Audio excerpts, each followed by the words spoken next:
When you think about the most iconic Marvel stories of all time, there's probably a few that immediately come to mind as classics whose appeal is instantly recognizable to both old and new fans, like the Alien Suit saga from Spider-Man, the Winter Soldier arc from Captain America, and Demon in a Bottle for Iron Man. The X-Men in particular are lucky to have multiple storylines of that stature, with bangers like Days of Future Past and Age of Apocalypse. But even with that in mind, there's one X-Men story in particular that stands above all. If you were to ask someone that only kinda sorta knew the X-Men to name one of their storylines, there's one I think would be mentioned regardless of comic knowledge. The Dark Phoenix saga is, simply put, one of the most recognizable storylines in American superhero comics history. Adapted, remixed, and referenced in several different mediums over the years, it's considered by many to be the X-Men story. It's a story that's left a considerable mark on not only the X-Men, but Marvel Comics as a whole. And today, it's time to talk about the character at the center of that tale and the mark she'd inevitably leave on a certain fighting game decades later. She's gone by many names: Marvel Girl, the Phoenix, Red Dayspring, but she's best known as Jean Grey, one of the original 5 X-Men, an Omega-level telepath, and the most well-known host of the immensely powerful cosmic entity known as the Phoenix Force. Debuting in the very first issue of X-Men, Jean was the 5th and newest member of the original 5 X-Men, the book's very first issue revolving around her first day at the Xavier Institute and the team's first battle against Magneto. Jean's a massively gifted mutant, having telekinetic and telepathic abilities, though her capabilities with the latter far exceeds the former. She's considered to be an Omega-level telepath, meaning the upper limits of those abilities in particular can't be measured. Jean's abilities awoke during a traumatic childhood incident where she saw her best friend hit by a car. She unknowingly dove into her mind and experienced her friend's terrifying last moments and the emotions associated with them, causing Jean to emotionally withdraw from people until she met Charles Xavier. Upon joining the X-Men, she'd face down many of the team's longest enduring threats like Magneto, Juggernaut, and the Sentinels, though over time, she and fellow X-Men member Cyclops would develop feelings for each other, eventually becoming an official couple. When a new team was formed after the original team was held captive during the events of giant-sized X-Men, Jean didn't remain an official member, but was still in proximity with them, as Cyclops remained as one of the new team's field leaders. She'd form a close friendship with Storm, and Wolverine would quickly develop feelings for her as well. After a crisis that saw half the team kidnapped by Sentinels in space, Jean attempts to pilot and shield their space shuttle from cosmic rays from a solar storm that they were flying through. This seemingly kills Jean, but she rises from the waters of Jamaica Bay as a new being entirely, the Phoenix. Her telekinesis and telepathy are boosted to incredible heights as the Phoenix, with her psionic energy fittingly manifesting as raging flames. This is in addition to being able to travel through space at light speed, matter manipulation, possession, astral projection, and a whole host of other abilities. However, the Hellfire Club would take notice of her and begin corrupting Phoenix, making her the club's Black Queen. Though she'd shake off their influence, this was the proverbial backbreaking straw that birthed the malevolent Dark Phoenix. Dark Phoenix would then soar through the cosmos, infamously consuming a star system and killing its 5 billion inhabitants. Though she was able to be talked down, the Shi'ar Empire put her on trial, and not wanting to risk the Dark Phoenix's reemergence, sacrifices herself. At least, that's what readers were initially led to believe. Years later, after a battle in Jamaica Bay, the Avengers find a mysterious cocoon, and inside is none other than Jean Grey. As it turns out, during that run-in with the cosmic radiation, Jean would come into contact with the Phoenix Force, who saved her, put her in the cocoon at the bottom of Jamaica Bay, and assumed her form, meaning that the being who was corrupted and destroyed that star system was the Phoenix Force itself, not Jean. Well, okay, kind of. Recent Phoenix developments in the comics have kinda blurred the line, but that's neither here nor there. Seems like an oddly specific way to bring her back, but this was apparently a huge sticking point from then editor-in-chief Jim Shooter, who was apparently livid that Chris Claremont, X-Men's writer at the time, had no plans of killing Jean off after essentially committing an act of genocide. There was essentially an editorial mandate from Shooter that forbid her resurrection, unless someone could come up with a way to absolve her of those actions, while simultaneously satisfying Shooter. The idea itself came from a fan that was dissatisfied with the Dark Phoenix saga and had discussed it with a Marvel writer he was staying with during a comic convention, Roger Stern, who brung it up to editorial and things took form from there. That fan, by the way, was a young Kurt Busiek, best known for his Astro City comic, his creation of the Thunderbolts, and perhaps most famously, his 4-year run on the Avengers. He also wrote my favorite Superman story of all time, but that's neither here nor there. The Phoenix Force itself is an immortal, cosmic entity that serves as the nexus of all psionic energy in the multiverse, and the spark that ignites the cycle of life, death, and rebirth throughout existence.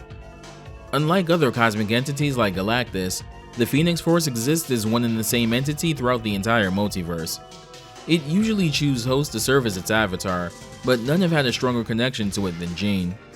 Jean would reunite with Scott and end up going on all sorts of adventures, like helping form X-Factor, a group consisting of the original 5 X-Men that covertly searched for newfound mutants and helped them get a grasp on their powers, and even being jaunted across time to raise a time-displaced Cable. Because of her close connection with the Phoenix Force, it sometimes acted as a defense mechanism for Jean out of self-preservation. This happens in Grant Morrison's New X-Men, where an intended mercy kill from Wolverine ends up awakening the Phoenix in her, which bails them out of their seemingly unwinnable situation. Out of all of the Marvel characters we've discussed so far, Jean quite possibly has the most involved backstory outside of maybe Wolverine.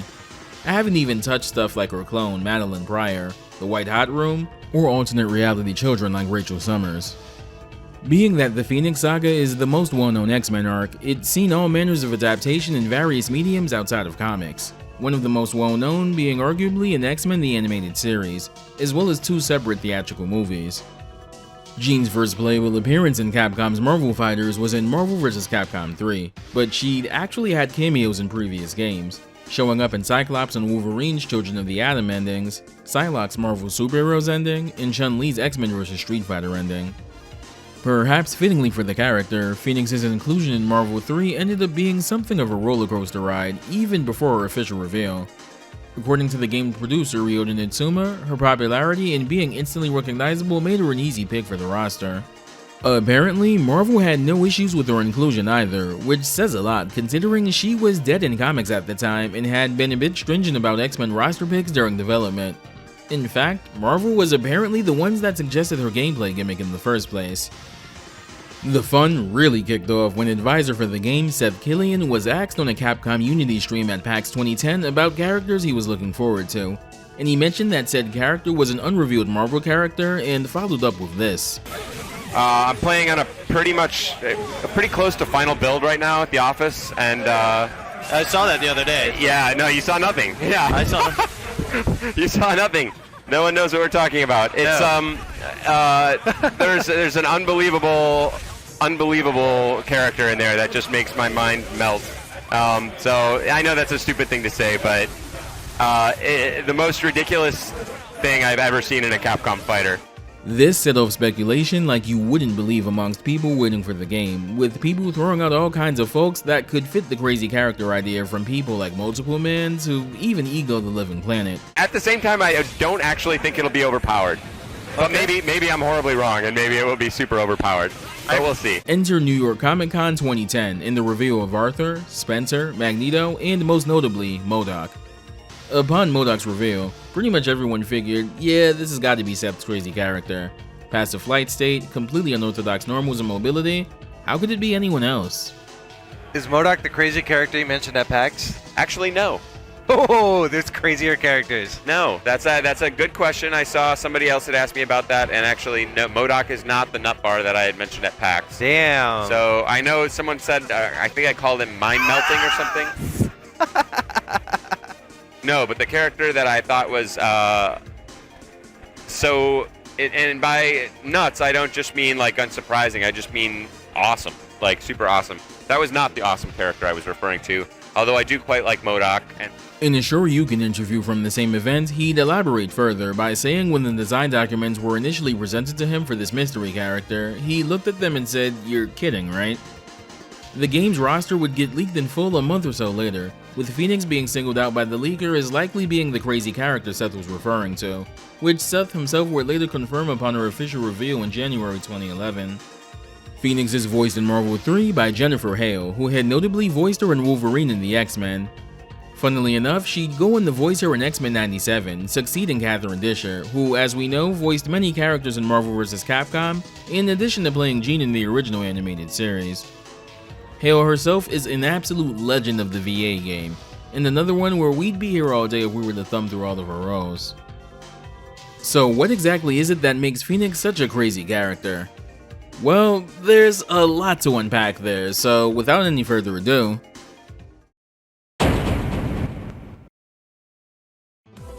Phoenix's theme, like all the other music in the game, was done by Hideyuki Fukusawa. I personally think this is one of the better debut character themes in the game. It sounds powerful, but there's a hint of sadness in it, which isn't a necessarily unfitting reflection of Jean's relationship with the Phoenix Force. The relative effectiveness of balancing a character with strong offensive options by giving them paper-thin defense is a debate that's raged since at least Akuma's early playable appearances, but Phoenix might just be one of the most extreme examples of it in the genre. Phoenix is arguably Marvel vs. Capcom 3's most infamous character from both a competitive and casual standpoint. And while the reasons for that are incredibly obvious, Phoenix herself has some pretty great tools to leverage on top of that. Between her tri-dash, her teleport, and her flight mode, she has incredible mobility. Said teleports can also be used in conjunction with her traps for solo mix-ups to open the opponent up with. And even her regular base form benefits from X Factor, giving her access to easy infinites from X Factor level 2 onwards. TK Overdrive is also a really solid assist for combo extensions overall. Of course, to mitigate Phoenix's gimmick, she has a comically low amount of health. Seriously, a standard bread and butter combo from practically anyone on the cast kills her outright. This also makes the aforementioned assist, as well as any one of hers, incredibly risky, as whiffing it likely means death for her. And by virtue of her gimmick, Phoenix can't be thrown onto just any team. She needs a team to be built around her to be effective, and this includes being very conservative with meter as well. Phoenix has some command normals worth mentioning. The first is Prominent Heal, done with forward and medium attack. This is an overhead that can naturally combo into either standing or crouching heavy or her launcher, so it's a good way to capitalize on someone constantly blocking low. Next is Flare Sword, done with forward and heavy attack.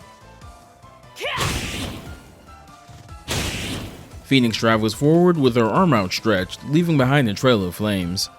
This is a useful combo tool, thanks to having a decent bit of hit stun associated with it. This command normal can notably be done in the air as well.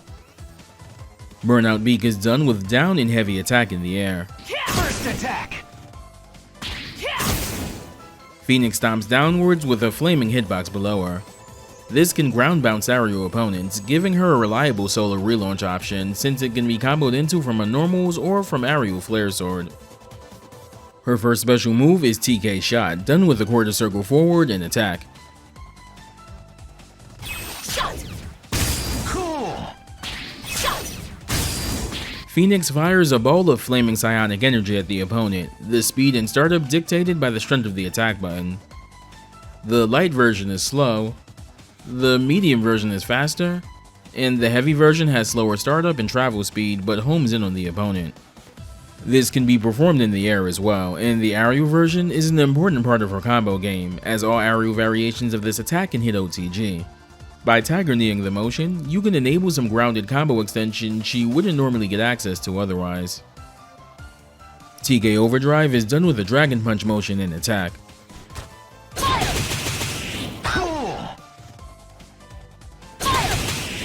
Phoenix charges forward, cloaked in flames, hitting multiple times.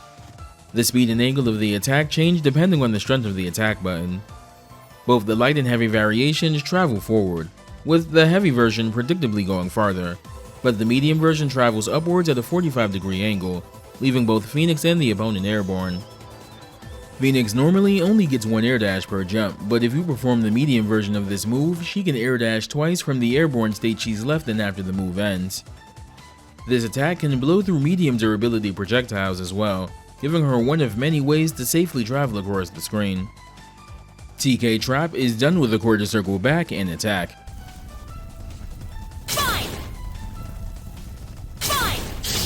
Phoenix sets down a phoenix-shaped emblem, its position and attributes dependent on the attack button pressed.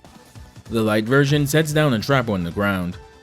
If an opponent travels over it, it'll spring from the ground. The detection trigger for this extends infinitely into the air, so traveling over it at any height will activate it. The medium version sets a trap in the air above and in front of Phoenix. This won't trigger on grounded opponents, but instead activates if an opponent is in the air and level with its placement height, shooting forward. This is a fantastic mix-up tool to use on incoming opponents, and it can potentially get even stupider. We'll touch on that later though.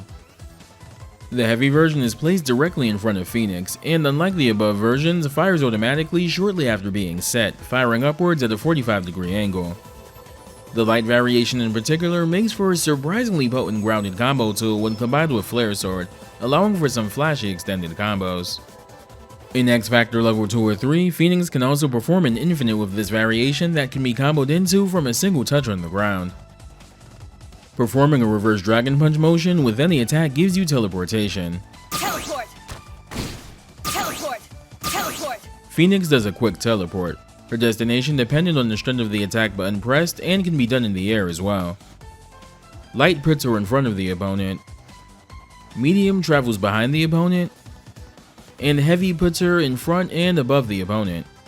This teleport is incredibly fast and a big cornerstone of her mix-up game when combined with TK's shot or her traps. It's also a good way to safely get to the ground if she and her opponent are airborne as well. She can also use this in conjunction with her throw and X Factor as well, giving her conversions into full combos or even her TK trap X Factor infinite.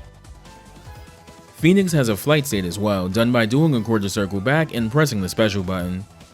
Her aerial TK shots notably have far less recovery when done in flight mode, which makes it the more appealing aerial use of that move in neutral. Phoenix's first hyper combo is Phoenix Rage, done with the quarter circle forward and 2 attack buttons.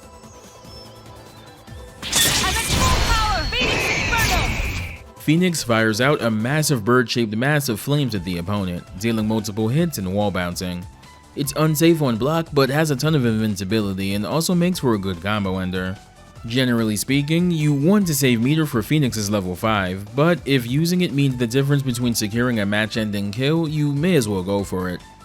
The wall bounce isn't terribly practical to combo off of outside of some fringe mid-screen situations and some DHC setups though.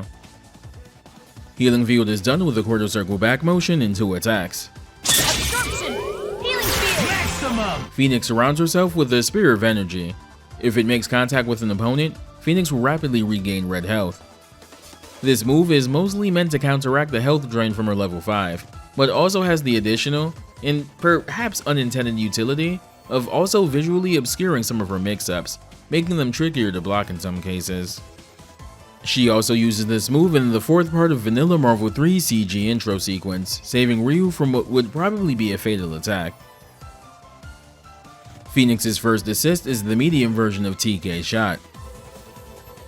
Crossover assist! Yes! Her second assist is TK Overdrive. Crossover assist! This is a good assist for combo extensions, but throwing it out in neutral is essentially throwing her out to the wolves. Her third assist is TK Trap. First attack! Crossover assist! Here are Phoenix's colors. Color 2 is the White Phoenix. This is based on Jean's appearance as the White Phoenix of the Crown, essentially herself and the Phoenix combined into one all-powerful entity. She first appeared in this form at the end of Grant Morrison's new X-Men run. Jean's one of a handful of characters that had some of her colors from the original release tweaked to more closely resemble the costume designs they're meant to evoke. Her color 3 in Vanilla Marvel 3 is meant to evoke her outfit from Grant Morrison's new X-Men. In Ultimate, the Phoenix symbol is replaced with a circular X emblem to resemble the new X-Men costume even more. Her 4th color in Vanilla Marvel 3 is a nod to her costume from the 2nd volume of X-Men Forever, written by Chris Claremont. In Ultimate, the Phoenix symbol is removed and the collar is all yellow to more closely resemble the Forever design. Her 5th color is her 2nd X Factor costume. The first version of this costume was green and yellow, more closely resembling the Phoenix costume, while this one lightly invokes Dark Phoenix's color scheme. She's all good here though. I know the X-Factor outfits are very much of their time, but as someone whose first toy as a kid was a Cyclops figure based off of his second X-Factor outfit, I've always had an affinity for them. Her sixth color is based off of her design from Age of Apocalypse, complete with the facial markings. Her alternate costume is her Jim Lee design from the early 90s. Before we talk about you-know-who, let's talk comics for a bit. Jean, being one of the most recognizable X-Men, is a big part of some classic X-Men stories, and that goes double for the Phoenix Force itself, which has been the focus of some tales as well, even independent of Jean. The obvious recommendation is the Dark Phoenix saga by Chris Claremont, which officially starts at issue 129 of Uncanny X-Men and ends at issue 138. While there's been decent adaptations of it in media, particularly the 90s animated series, the original medium is still the best way to experience it in my opinion. That said, I'd actually recommend reading from X-Men issue 101, as that's where she first emerges as Phoenix, and continue reading from there, as the Phoenix identity was her status quo for a while, even before her corruption. Part of what makes the Dark Phoenix saga so tragic is the absolute triumph before it, showcasing Jean at a level of power and confidence unseen beforehand. Most adaptations kinda skip over this part to get to the fall and lose a lot of what makes the arc so special in the process. Louise Simonson's X-Factor run is another favorite of mine that features her prominently, and also features the introduction of characters like Apocalypse. Though I've already mentioned it a bunch so far, Grant Morrison's new X-Men run is also a standout as well. While I'm not a fan of how certain characters were handled that run, particularly the Magneto nonsense, Jean is absolutely one of the standouts of the run's latter half.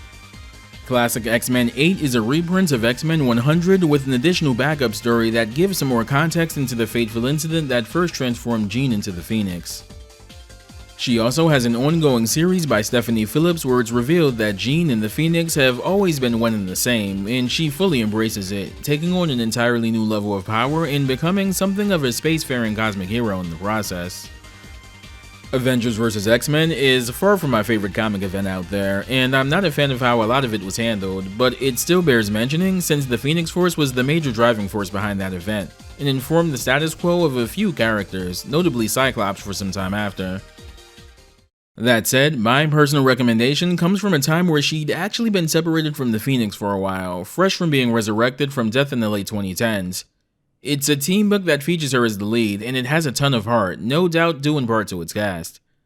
It's a short and easily digestible 11-issue run that doesn't require too much X-Men knowledge, aside from the fact that Jean's been newly resurrected, and X-23 had recently taken up the Wolverine mantle. This video's comic book recommendation is X-Men Red by Tom Taylor. This kicks off with Jean, who'd been dead for quite a while, finding that the world had changed while she was gone. It had become more hostile than ever. Wanting to establish a place in the world for mutants and humanity to be on level ground with each other, Jean decides to assemble a team of mutants with the goal of establishing a mutant nation, and even go so far as to give a speech at the United Nations with that in mind. However, she gets framed for the murder of a political official and has to retreat, and they find out shortly thereafter that the real murderer and the one out to bring down the team is Cassandra Nova, Xavier's older twin sister whose backstory is way too buck wild to get into right this moment. The team includes the likes of X-23, now using the Wolverine codename after his supposed death, Honey Badger, a younger clone of X-23, Nightcrawler, and Namor, who lets the team operate from Atlantis. I always appreciate when writers remember that Namor is in fact a mutant. Along the way, more characters like Trinary, Gambit, and Storm join up as well. Cassandra Nova sparks a campaign to sow public distrust in mutants, at least more than there already was, using the UN incident in particular to put Jean in the crosshairs specifically. An important theme of this series is fighting against hate with love and empathy, which actually plays into the resolution of their conflict with Cassandra Nova in a pretty fitting way. Prior to this run, Jean's characterization in most things could be boiled down to either being a damsel, knocked out of commission, or wrapped up in Phoenix affairs, so seeing Jean at the forefront of this story with none of that previous baggage is really a treat. There's a page where she lays out all of the public smearing that Cassandra Nova's put on mutant kind, and even acknowledges that humans might still decide to fall for it regardless, and follows up by saying that even in spite of that, the X-Men will fight for them anyway, and I think that really sums up the book as a whole. I'm a big fan of the team dynamics here as well. Storm and Jean have always had a great sisterly bond that continues here, but my personal favorite character in the book is Honey Badger. Just an incredibly likable character all around. I should mention that there's also another volume of X-Men Red by Al Ewing a few years later, but that book, although fantastic, is its own separate thing and doesn't have anything to do with the initial 2018 series. If you want to see Jean at her most independent and confident without the Phoenix Force involved in any capacity, this is the run to read. Alright, we've danced around things long enough. Everything we've talked about with Phoenix in this game is only half the story of her implementation in this game. Phoenix is already a pretty decent character on her own, but the health penalty so far seems pretty harsh for what we've covered, don't you think? Well, as I'm sure you already know, there's one more hyper combo we haven't talked about yet. It's the most infamous one in the game and probably the reason you clicked on this video. So, no more games, no more vague suspense or illusions, it's time we talk about her. I destroyed whole planets, so what chance have you got? If Phoenix is KO'd while having 5 meters stocked up, she automatically initiates Dark Phoenix Rising, the game's one and only level 5 hyper combo, transforming her into the unfathomably powerful Dark Phoenix. Dark Phoenix is, simply put, Marvel vs. Capcom 3's most powerful anchor character, and arguably the most powerful overall. She's an immensely powerful win condition that warps the game around her. You absolutely must have a strategy for either preventing her emergence or neutralizing her as soon as possible. She's capable of wiping out entire teams single-handedly, and that's before even getting into how nuts her damage output and speed get with X Factor. When you're faced down by this character, you either adapt or die. There is no middle ground, and your team will pay the price if you think otherwise. So what exactly is it that makes her so powerful? What makes her the meta-defining threat so scary that Ultimate Marvel 3 introduced system mechanics specifically to counter her? Well... Upon transformation, Dark Phoenix sends out a shockwave that blows opponents back, protecting her from any nasty surprises while descending from her airborne state. If you're not already blocking by the time the super freeze from the transformation initiates, you're definitely getting hit by this. There are some characters that have setups that can bypass this blowback, however. More on that in a bit. All of Dark Phoenix's normals send out small, glowing feather projectiles. They don't travel too far, about 3 character lengths or so, but combo into each other naturally. The amount of feathers and the pattern they fan out in differs depending on the normal or command normal used, but inflicts damage and more specifically hit stun all the same. It's not uncommon to see players start immediately mashing Crouching Light upon transforming as Dark Phoenix, as it's a stupidly effective hit confirm thanks to the feather. Even in the game's earliest years, this was seen in top level play. Alright, Dark. Oh my God! Oh! If you're feeling really froggy, you can use them for some risky but dumb teleport mix-ups.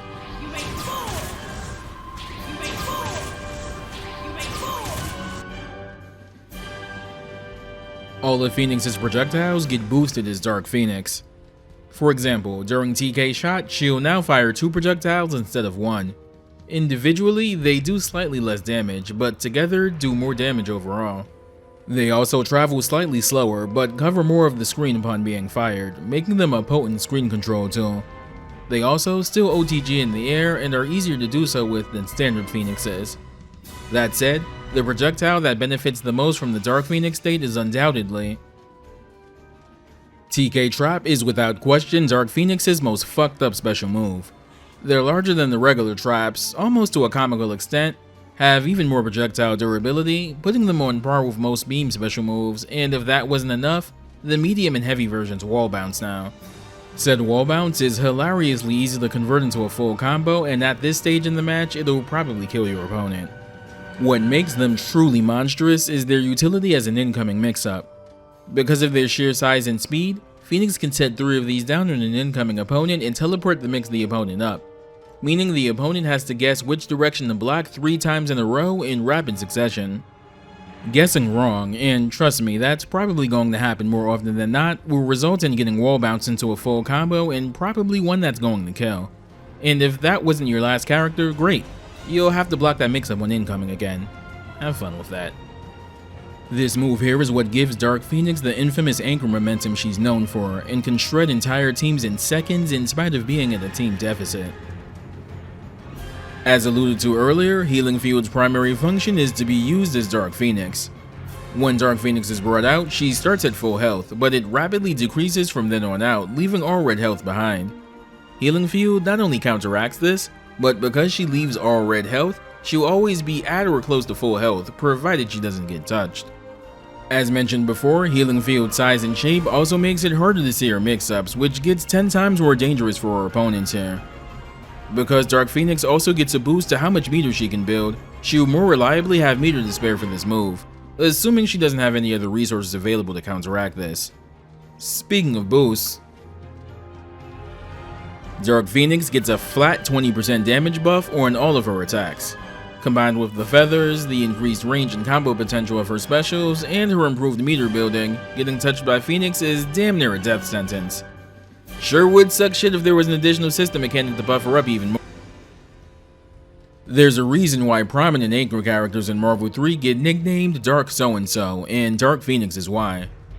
Not only does X Factor stack on top of the damage boost Dark Phoenix already passively gets, but it also actually increases said boost, as well as favorably adjusting her minimum damage scaling and further boosting her speed.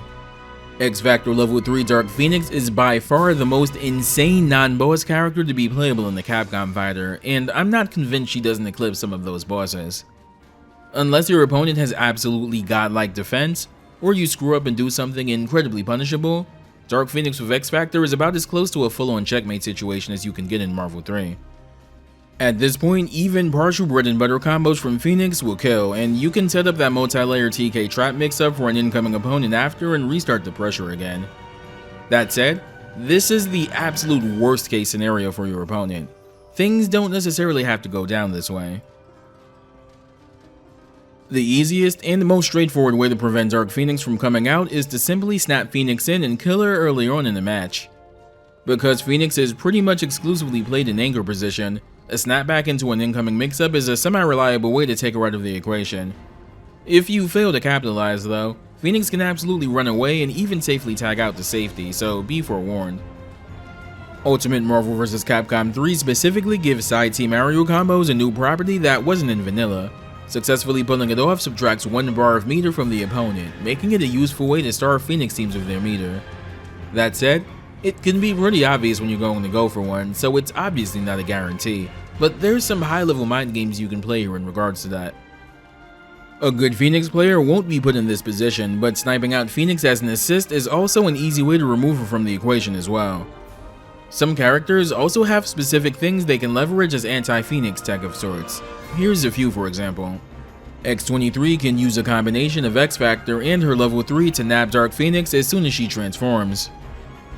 Morrigan has setups that can be done with her meter stealing Fireball. Virgil can opt for Spiral Sword mix-ups, or more notably, can spend 2 bars to use Sword Storm, one of the few things in the game that can actually force Dark Phoenix to block, and go for mix-ups from there. Perhaps the most well-known bit of anti-Phoenix tech comes from Frank West, infamously shown by Japanese player Agio Joe at Final Round in 2012. Oh yeah? That was awesome. So we have level 3 Frank in the building. X Factor to try to get away. What's he got? Oh!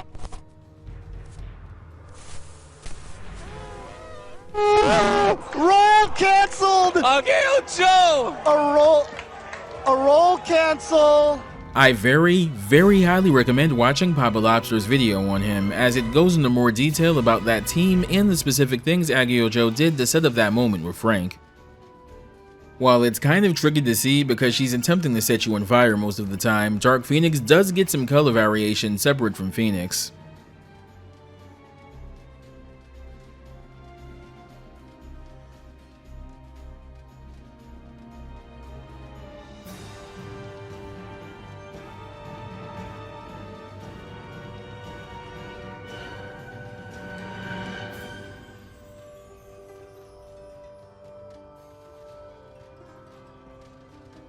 Here are all of Phoenix's character interactions.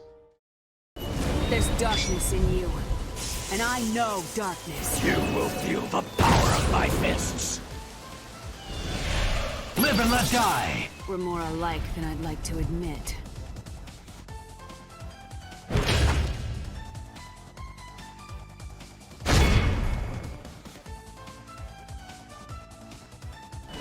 You're about to deal with forces you can't possibly comprehend.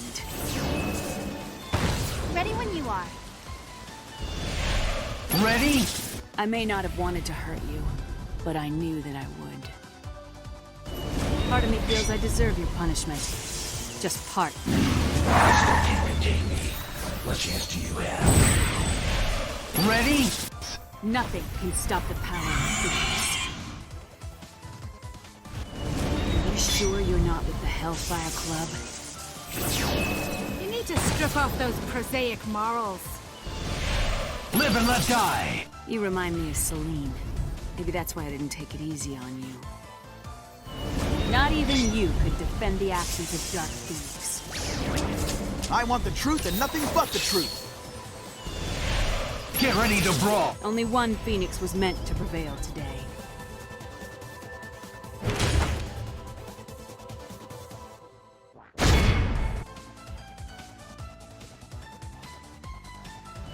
Now you're really playing with fire, boy. Scum. Ready? Perhaps if I'm not too busy, I'll take care of Mundus, too. How I wish this wasn't you, Logan. Doesn't have to be like this. The two of us just weren't meant to be, Logan.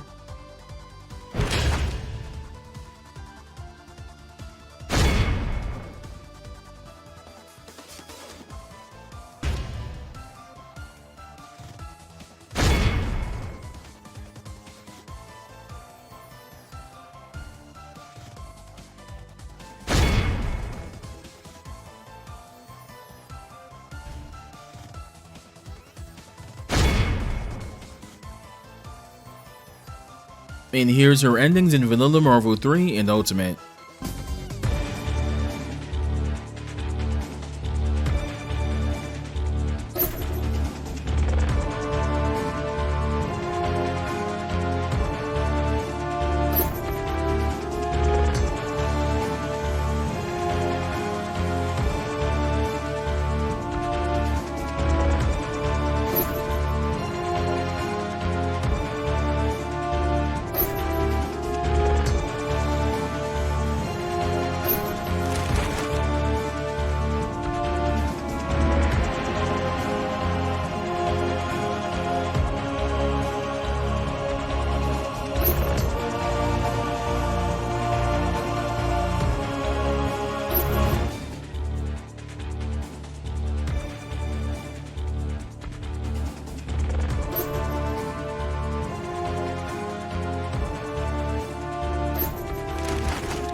I think every fighting game, good or bad, old or new, have at least one character that leaves their mark on the game, for better or worse.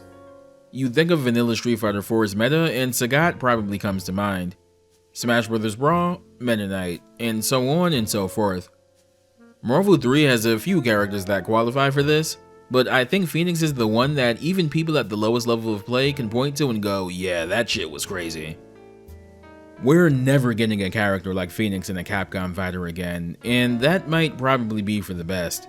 But I unironically love her implementation in the game, and respect the audacity from the development team on display. But that's also easy for me to say because I never competed in this game for money. Phoenix has been in other games over time, some of them being fighting games as well. She was most prominently playable in the X-Men Mutant Academy series, showing up in her Phoenix form in the first two games, and also in the third game, where Dark Phoenix could also be played as a separate, stronger character. That's going to do it for this video. As always, thanks for watching, and a special thanks to the patrons that support the channel. Take care, stay safe, and I'll see you next time.